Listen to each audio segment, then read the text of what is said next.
Au Soudan, le Conseil de sécurité et de défense a déclaré samedi un état d'urgence national pour 3 mois en raison des inondations qui ont provoqué la mort de 99 personnes cette année. En plus des décès, les inondations ont fait 46 blessés, infligé des pertes à plus d'un demi-million de personnes et causé l'effondrement total ou partiel de plus de 100 000 maisons, selon SUNA, citant une source gouvernementale.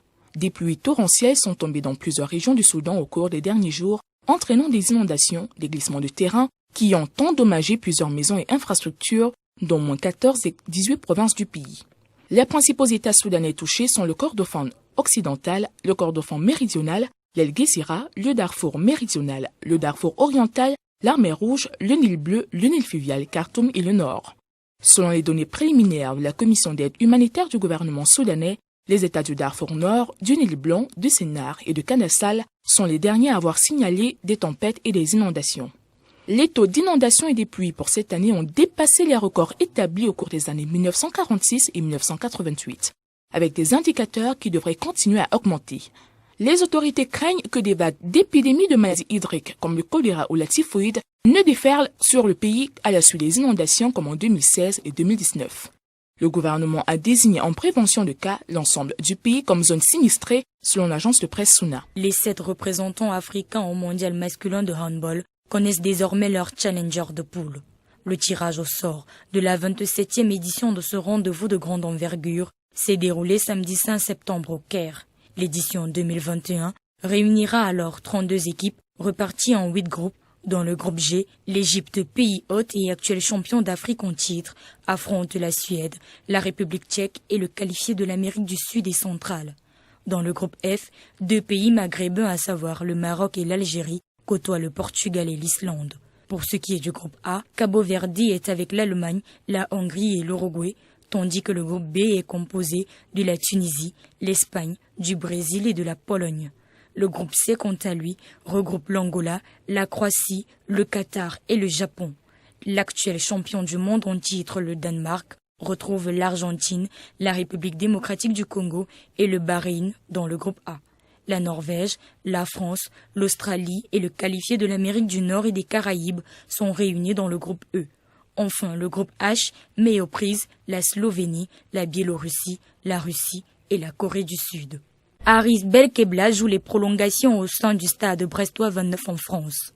Le milieu de terrain algérien, qui est arrivé à Brest en 2018, voit son contrat se proroger jusqu'en 2023.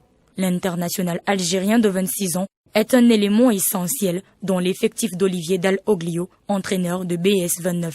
L'an passé, il a participé à 23 matchs de Ligue 1 et pour cette saison, il a joué lors des 2 premières journées. Une performance qui a aussi attiré la convoitise du Racing Club de Lens. Avant de poser ses valises à Brest, Haris Belkebla a passé 4 saisons avec Tours en Ligue 2. Malheureusement avec les Fennecs, Haris Belkebla ne compte qu'une seule sélection.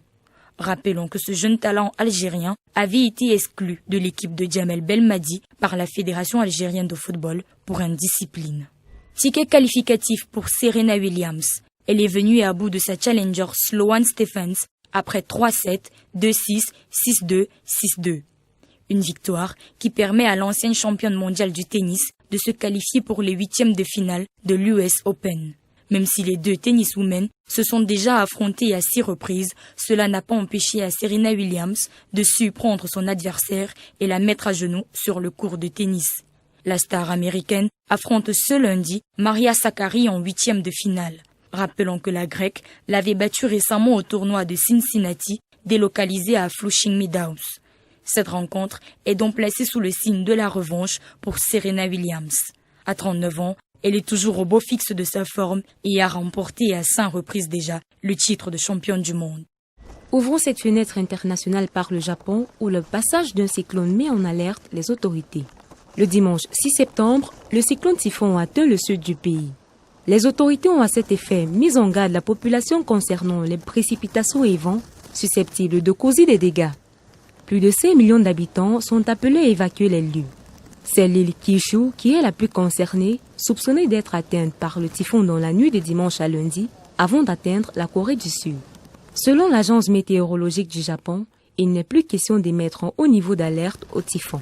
Néanmoins, elle a demandé aux habitants d'être plus prudents, car des précipitations des vents violents, des vagues et de fortes marées sont en vue.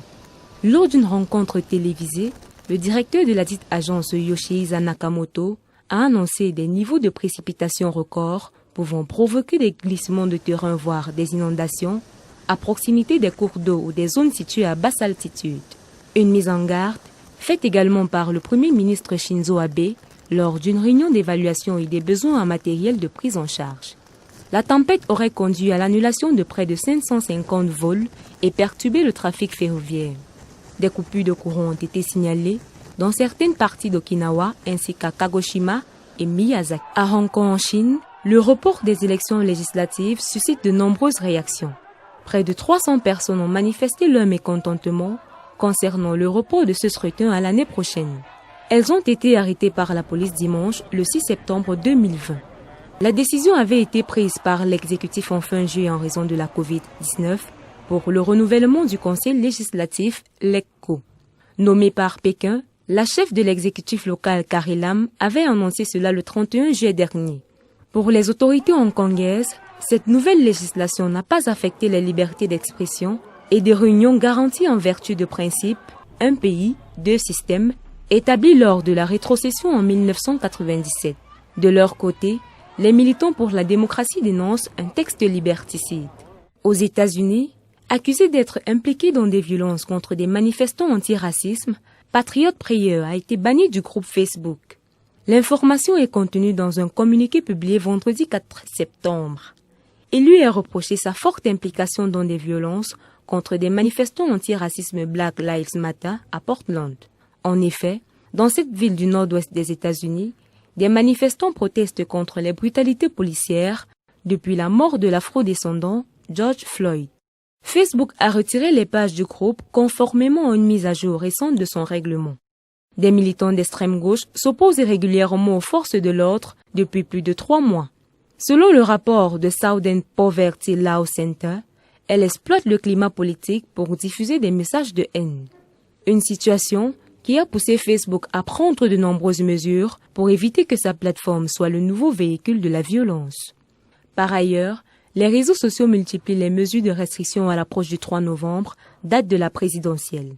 Il s'agit entre autres de l'interdiction de mouvances extrémistes, du démantèlement d'opérations de désinformation. Ceci pour sauvegarder une relative impartialité.